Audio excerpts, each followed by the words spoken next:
Hello friends, कैसे आप सभी। उम्मीद करता हूँ आप सभी अच्छे होंगे। आज मैं काफ़ी इम्पोर्टेंट टॉपिक पे आपसे डिस्कशन करने वाला हूँ, जैसे कि आप स्क्रीन पे देख पा रहे हैं। और आपके पास नोटिफिकेशन की जो कॉपी है वो सबके पास अवेलेबल हो चुकी होगी। जैसे कल ही Himachal Pradesh public service commission ने जो है वो एक नोटिफिकेशन निकाली है, जिसमें कि लगभग 500 से एवब जो है वो आपकी वैकेंसीज है डिफरेंट सब्जेक्ट में। और आपके पास नोटिफिकेशन भी होगी और डिफरेंट जो सोर्सेज है वहाँ से आपके पास जो है वो इन्फॉर्मेशन भी पहुँच चुकी होगी। लेकिन फिर भी जो कुछ डाउट्स है आपके, उसके ऊपर मैं आपसे बात करने वाला हूँ। खासकर एलिजिबिलिटी क्राइटेरिया है, सिलेबस है, बुक्स है और एग्ज़ाम का पैटर्न है और जो डेट है एग्ज़ाम की वो क्या रहने वाली है, तो इसके ऊपर मैं आपसे बात करूँगा। तो अच्छी खासी जो वैकेंसीज़ है वो इस बार है आपकी, खासकर जो हिंदी है, इसमें हिस्ट्री है और पॉलिटिकल साइंस है, इसमें काफ़ी बम्पर वैकेंसीज़ इसको आप कह सकते हैं, क्योंकि इससे पहले इतनी वैकेंसीज जो है वो नहीं आई है। और इसमें कैटेगरी वाइज आपने जो है अपनी वैकेंसीज देख ली होगी और जिस कैटेगरी में आप एग्जिस्ट करते हैं उसी में आप अप्लाई कर सकते हैं और फाइनल सिलेक्शन भी आपकी उसी में रहेगी। और क्योंकि ये जो सब्जेक्ट है इसमें काफ़ी स्टूडेंट्स भी काफ़ी रहते हैं, कैंडिडेट भी काफ़ी रहते हैं। बाकी जो सब्जेक्ट है उसमें जैसे इकोनॉमिक्स है या साइंस के आपके सब्जेक्ट है, तो इसमें जो मास्टर डिग्री है उसमें कम रहती है, तो उसके हिसाब से जो है वो वैकेंसीज भी उसी हिसाब से आपकी रहने वाली हैं। और ये है आपके इम्पॉर्टेंट है कि आपके जो लिस्ट ऑफ डॉक्यूमेंट्स है, ये जो डिटेल्स जो एडवर्टाइजमेंट है वो कमीशन की साइट पे सब्जेक्ट वाइज जो है वो अपलोड हो चुकी है। इसको आप अपने सब्जेक्ट के हिसाब से डाउनलोड कीजिए। बाकी सारा का सारा सेम है, उसमें आपका जो सिलेबस है, पैटर्न है, वो उसमें अलग अलग जो है वो दिया हुआ है। तो इसमें सबसे इम्पॉर्टेंट जो सर्टिफिकेट है आपका मैट्रिकुलेशन है, +2 का है, क्योंकि इससे एज आपकी वेरीफाई होती है। मास्टर डिग्री की जो मार्कशीट है कंसोलिडेटेड चाहिए, जिसमें कि आपके सारे के सारे मार्क्स जो है वो दिए होते हैं। बीए फाइनल ईयर के भी, मास्टर्स के भी और ग्रेजुएशन की भी जो कंसोलिडेटेड जो डिग्री है आपके पास वो होनी चाहिए। इसमें जो बैचलर डिग्री है आपकी बीएड, उसकी भी मार्कशीट आपकी होनी चाहिए। और सबसे मोस्ट इम्पॉर्टेंट क्या है, आपके जो ST SC OBC जो कैटेगरी जिसमें आप क्लेम कर रहे हैं उसका जो सर्टिफिकेट है वो आपका अप टू डेट होना चाहिए। और एक्स सर्विस मैन के लिए डिस्चार्ज सर्टिफिकेट होना चाहिए। और ward of ex service man जो है और जो इस तरह के जो पर्सन है उनका भी जो सर्टिफिकेट होता है, जो परफॉर्मर होता है, वो अवेलेबल आपका होना चाहिए। और बोनाफाइड हिमाचली जो रिजर्व कैटेगरी के कैंडिडेट्स हैं उनके लिए ज़रूरी है।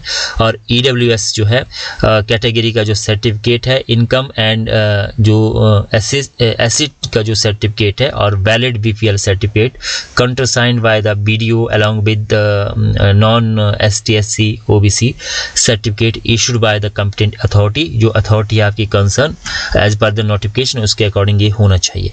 तो इन डॉक्यूमेंट्स को जो है वो आप अपने हैंडी रखिए और इसको अपलोड करना है। जिन्होंने पहले रजिस्टर किया हुआ है वहाँ पे उनके डॉक्यूमेंट्स पड़े होंगे, आप अपनी पोस्ट के हिसाब से उसमें अपडेट कर सकते हैं अपने डॉक्यूमेंट्स को। हाँ, एलिजिबिलिटी क्राइटेरिया काफ़ी इंपॉर्टेंट है। इसमें बहुत सारे जो कैंडिडेट्स थे उनके डाउट्स थे कि जिनका बीएड का रिजल्ट नहीं आया है, MA का रिजल्ट नहीं आया है, तो वो भी एलिजिबल हो सकते हैं। अगर 13 से पहले जो आपकी लास्ट डेट है 13 नवंबर, उससे पहले अगर आपका रिजल्ट आ जाता है तो you are eligible for applying the post, है ना। तो इसमें जो है इसमें आप अप्लाई कर सकते हैं। तो इसमें आपकी मास्टर डिग्री कंप्लीट चाहिए, MA, और बैचलर डिग्री भी आपकी बीएड जो है वो भी आपकी कंप्लीट चाहिए 2 इयर्स की, और इंटीग्रेटेड जो है अलग अलग वो भी आपका जो है वो पूरे के पूरी आपकी कंप्लीट चाहिए। इसको आप ऑनलाइन जाके अप्लाई कर सकते हैं। आपको पता है कमीशन की साइट, जो पहले HAS या नायब तहसीलदार या दूसरे एग्ज़ाम देते हैं या जिन्होंने पहले भी पिछली बार PGT का दिया था, तो वो ऑलरेडी रजिस्टर होंगे। उन्होंने अपनी जो ID है, अगर किसी को भूल गई है तो फॉरगेट यूज़र ID पे आप जा सकते हैं, वहाँ से आप अपलोड कर जो है आप अपने डॉक्यूमेंट को अपडेट करके जो है वो सिंपली आप जो है वो अप्लाई कर सकते हैं फीस कैटेगरी वालों के लिए जो है अलग है, जनरल के लिए 400 है, मेल कैंडिडेट के लिए, फीमेल के लिए जो एग्जेम्प्टेड है। तो ये आपको सारी जानकारी है। एज आपकी 18 से 45 रहने वाली है और 5 ईयर की रिलैक्सेशन मिलेगी। ST SC OBC जो भी कैटेगरी है आपकी as per the government norms आपकी एक 2023 को जो है ये कैंडिडेट की जो एज है इस हिसाब से काउंट होगी और मैट्रिकुलेशन सर्टिफिकेट के अकॉर्डिंग जो है ये आपकी काउंट होने वाली है। इसके बाद पैटर्न ऑफ एग्ज़ाम काफ़ी इंपॉर्टेंट है। तो इस बार जो पैटर्न है वो चेंज हुआ है पिछले बार के एग्ज़ाम से। पिछली बार क्योंकि 80 मार्क्स का आपका सब्जेक्ट रहता था और 20 मार्क्स का जनरल स्टडी रहता था, लेकिन इस बार जो है आपकी जो पेपर 1 है इसमें कंप्यूटर बेस्ड CVT या ऑफलाइन टेस्ट, ऑफलाइन भी हो सकता है और CVT भी हो सकता है। तो उम्मीद है कि ऑफलाइन ही हो इस बार, लेकिन आप जो है वो CVT के लिए भी तैयार रहें। तो ये कंप्यूटर बेस्ड टेस्ट CVT और ऑफलाइन स्क्रीनिंग टेस्ट 1 आवर का ये होगा पहला जो पेपर है और इसमें 50 क्वेश्चंस रहने वाले हैं। 100 मार्क्स के 2 मार्क्स का एक है, जैसे आपका नेट और सेट के लिए पहला पेपर होता है। तो इसमें जनरल नॉलेज रहेगा आपका 30 मार्क्स का, मतलब 15 क्वेश्चन आएंगे HPGK के। HPGK के लिए बुक आप ब्लोखरा की पढ़ सकते हैं या कोई और मार्केट में बुक है तो ब्लोखरा की बुक जो वो बेस्ट है और जो आप पढ़ रहे हैं। इसके बाद general knowledge national and international, इसके भी 15 क्वेश्चन आएंगे 30 मार्क्स। ये भी आपका जो है वो आप लूसेंट या दूसरी जो बुक्स है उसको आप पढ़ सकते हैं। HES की कोई तैयारी कर रहा है तो इतना ज़्यादा टफ GK आने वाला नहीं है। इंग्लिश और हिंदी ग्रामर जो है वो 10-10 क्वेश्चंस रहेंगे, तो काफ़ी इंपॉर्टेंट है ये। HG पब्लिकेशन के ग्रामर आप जो है वो पढ़ सकते हैं, यहीं से आपके मेन क्वेश्चंस जो है वो रहते हैं। और ये जो पेपर है आपका क्वालिफाइंग है, 35% मार्क्स आपके चाहिए इस पेपर में, मतलब 100 में से आपके जो है वो 35% मार्क्स आपके जो है वो होने चाहिए, तभी आपका दूसरा पेपर जो है वो इवेलुएट होगा। लेकिन इसमें आपकी मेरिट भी काउंट करेगी। इन केस अगर सेकंड पेपर में आपका टाई हो जाता है मान लो, तो आपके जो है वो इस पेपर के जो मार्क्स है वो कंसीडर होंगे। फिर यहाँ पे भी आपका टाई हो जाता है तो फिर आपका जो है जिसकी एज बड़ी होगी कैंडिडेट की उसको प्रेफर किया जाएगा। और फिर एज में भी आपका टाई है तो फिर आपकी एजुकेशन क्वालिफिकेशन जो है इंसेंशियल, उसके मार्क्स जो है वो यहाँ पे काउंट किए जाएंगे। तो यह है paper second SAT subject aptitude test. तो ये ऑब्जेक्टिव टाइप होगा, 2 आवर का रहेगा और 100 मार्क्स का ये रहेगा। 100 क्वेश्चंस इसमें रहेंगे, एक नंबर का जो है वो आपका यहाँ पे क्वेश्चंस रहने वाला है। तो ये जो है ये एक ही स्लॉट में रहेगा, ये सिंगल स्लॉट में रहेगा, मतलब आपके सारे के सारे सब्जेक्ट के जो पेपर है ये एक ही साथ होने वाले हैं।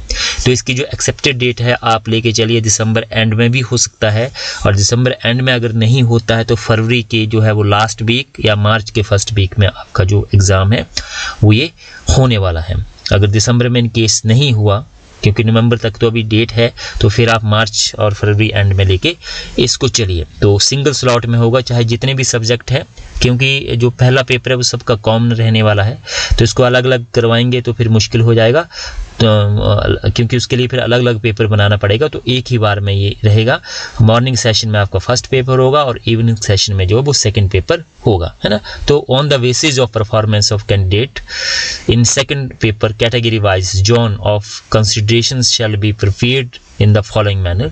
उसके बाद ये कुछ दिया गया है कि मेरिट का ऑर्डर कैसे बनेगा, ये आपके हाथ में है। आप कितने मार्क्स जो है वो सेकंड पेपर में आपका स्कोर क्या रहता है ना। स्कोरिंग्स मार्क्स जो है आपके वो फर्स्ट सेकंड पेपर के काउंट होंगे, और फर्स्ट पेपर के जैसे मैंने बताया इक्वल जब होंगे तो फिर फर्स्ट पेपर को भी प्रेफरेंस दी जाएगी, है ना। तो इसमें जो है वो आपके हाथ में है, आप कितना जो है वो सेकंड पेपर में चेज करते हैं जो आपका सब्जेक्टिव है ना। तो सब्जेक्ट पे आप जो है वो मेनली फोकस कीजिए और साथ में जनरल स्टडी की जो है वो तैयारी करते रहें। तो इसमें जो CBT है उसको आप ऑनलाइन प्रीव्यू देख सकते हैं माई एग्जामिनेशंस पे, कमीशन की साइट पे, वहाँ पे आपको पैटर्न बताया गया है। और इसमें एक बात आपने ध्यान रखना है, जो है वो रॉन्ग आंसर के लिए आपको पेनल्टी लगेगी 1/4 0.25 मार्क्स जो है वो इसमें आपके डिडक्ट हो जाएंगे एज ए पेनल्टी। मतलब 4 क्वेश्चन अगर आपके गलत होते तो 1 नंबर आपका कट जाएगा। तो ये आपने ध्यान रखना है, आपको जो क्वेश्चन आते हैं उसी के आपने आंसर देने हैं। रॉन्ग जो है वो उसकी पेनल्टी आपको लगने वाली है। The candidate give more than 1 answers it will be treated wrong answers, है ना। तो ये आपको सारा पता है, तो ये आपने थोड़ा ध्यान रखना है। अब बुक्स आपके सब्जेक्ट के वाइज आपको पता होगा जो हिस्ट्री है, पॉलिटिकल साइंस है, इकोनॉमिक्स है, साइंस है, उनका आपको पता होगा। हिस्ट्री की अगर हम बात करें तो एनसीईआरटी को आप पढ़ सकते हैं, टाटा मैगरा को पढ़ सकते हैं। इसके साथ साथ आपके ये कुछ टेक्स्ट बुक्स रहती है ना, बिपिन चंद्र है मॉडर्न इंडिया के लिए, या आपके मिडिवल के लिए सतीश चंद्र है, या आपका श्रीमाली और रोमिला थापर है एंशिएंट इंडिया के लिए।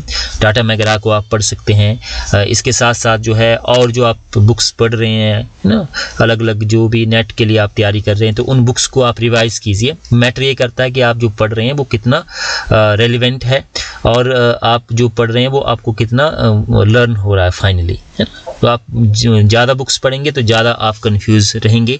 आप जो बुक्स पढ़ रहे हैं उसको अच्छे से आप जो है करिए।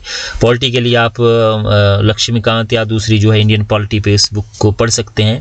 कॉन्स्टिट्यूशन पे भी आप बुक जो है वो अलग अलग बुक्स रहती है वो पढ़ सकते हैं। एनसीईआरटी की आप सारे के सारे सब्जेक्ट की जो है, चाहे वो इकोनॉमी हो या दूसरी आपके सब्जेक्ट हो, उसके लिए आप पढ़ सकते हैं। रमेश सिंह की आप बुक पढ़ सकते हैं इंडियन इकोनॉमी पे, और एक्स्ट्रा इशू जो प्रत्युत्तर दर्पण के आते हैं उनको भी आप पढ़ सकते हैं। कंपटीशन आप जो करंट अफेयर्स है इनके लिए कोई एक मैगजीन इसमें ले लीजिए जो 6 मंथ का रहता है, इकट्ठा कंसोलिडेटेड 6 मंथ की जो है उस मैगजीन को आप ले सकते हैं।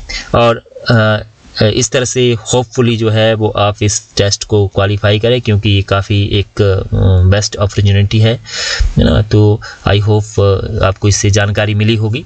और अगर कोई आपका डाउट्स हो, या हिस्ट्री पे मैं एक और वीडियो लेके आऊँगा, उसमें पर्टिकुलर हिस्ट्री का जो सब्जेक्ट है उस पर हम बात करेंगे कि कौन कौन सी बुक्स से आपको जो वो हेल्प मिल सकती है। तो आई होप इससे आपको जानकारी मिली होगी। किसी का कोई डाउट हो तो आप मुझे कमेंट्स में लिख सकते हैं, मैं कोशिश करूँगा उसका रिप्लाई करने की। थैंक यू वेरी मच, धन्यवाद।